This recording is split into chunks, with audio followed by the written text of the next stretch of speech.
Anthony B. Tano here, the internet's busiest music nerd, and it's time for a review of the new EP from Tkay Maidza, Last Year Was Weird, Volume 2. This is a new EP of tracks from Australian rapper, singer, and songwriter Tkay Maidza, who for years has been making a massive amount of sound down under, becoming one of the most versatile and creative voices to rise up out of Australia's robust music scene. Her talents have been recognized internationally to a slight degree thus far. I mean, how many Australian artists can boast a Killer Mike feature on their debut LP? But her 2016 self-titled record does feel like a lifetime ago in terms of evolution. Overall, it is a very fun pop rap record with an experimental edge, a lot of dance beats, and huge MIA vibes. She has since expanded into trap, neo-soul, and a larger variety of dance grooves with this Last Year Was Weird series that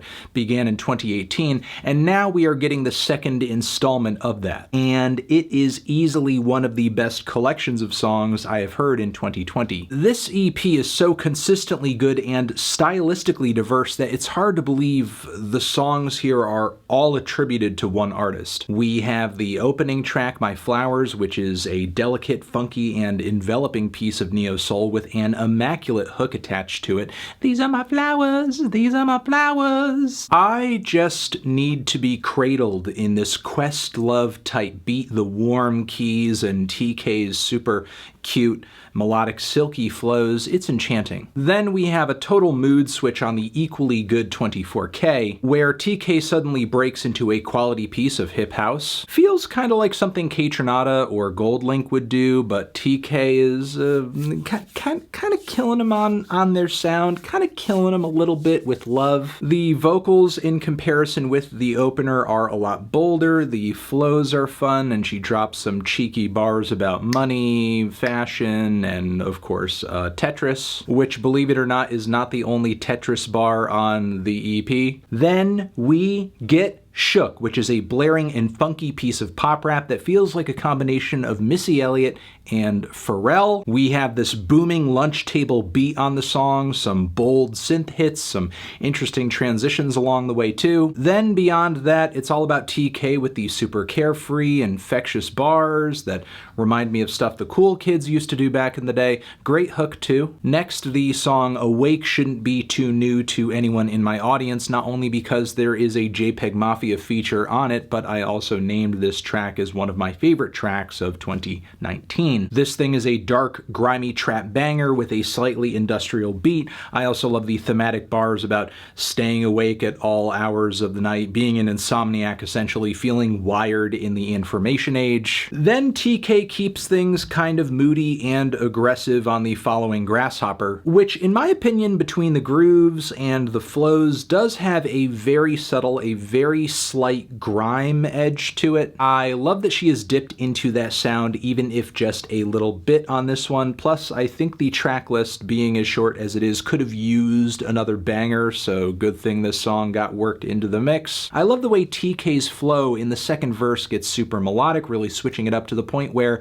it's like she plays her own feature on the song, which is a funny sensation she creates also on the track PB Jam, another neo-soul cut with lots of bass, punchy drums, some light, subtle touches of psychedelic effects here and there on a few elements. There's also kind of a breathy, chill, Kali Uchis vibe to the song as well, but it's more of a similarity than a ripoff. Then again, just before the midpoint of the song, Tkay comes through with this super bold, sassy verse that's like, wow, you're doing everything. It's like you sound so radically different in this rap verse than you do with all the vocals everywhere else. You're just being your own feature. You're three different voices, you're five different styles, you're everywhere. It's fantastic. Of course, I have to give a nod to the song Nice, which is a bubbly pop cut with a huge bossa nova flavor coming through on the guitars. Funny ad-libs, playful lead vocals, and a gorgeous pre-chorus. Overall, just a great tune with lots of personality and lyrics about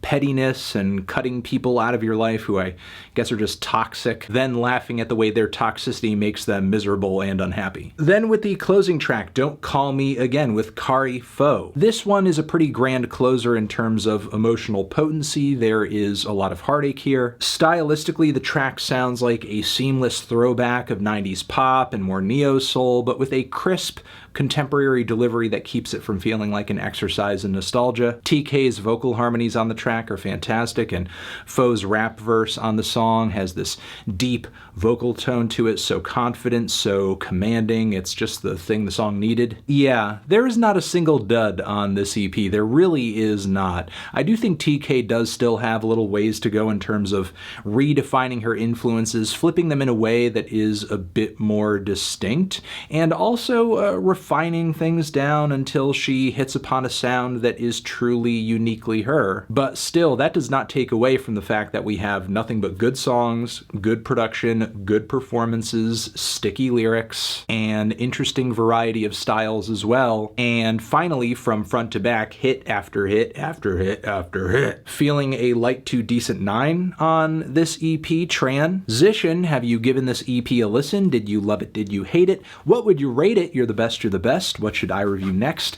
Hit the like if you like. Please subscribe and please don't cry. Hit the bell as well.